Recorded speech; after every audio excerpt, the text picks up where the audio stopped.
meron kami dito ang ipapakita sa inyo na isa pang available na alloy top box. Ito ang Black Ops Recon. Yun, bumungad na agad sa harap nyo ay yung magaganda at matitibay nating nala. Siyempre, ang features ng box na ito is natutupi yung hawakan. Bago na rin yung mga edges. Pagdating naman sa likod, wala pa siyang nakakabit na backrest, pero meron siyang free.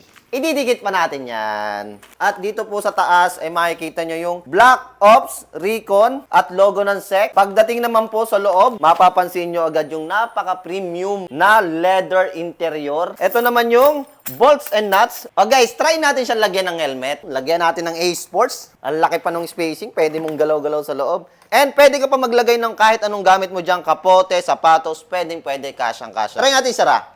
Napakaluwag pa. Ang halaga po ng box na to ay 10,000 pesos. Pero ibibigay na lang natin dito guys ng 5,500 pesos only. Para sa mga gustong magpa-install or mag-install ng alloy top box, very available po yan dito sa ating SEC Motosupply Cabanatuan. At syempre, free leg bag pa rin kayo guys.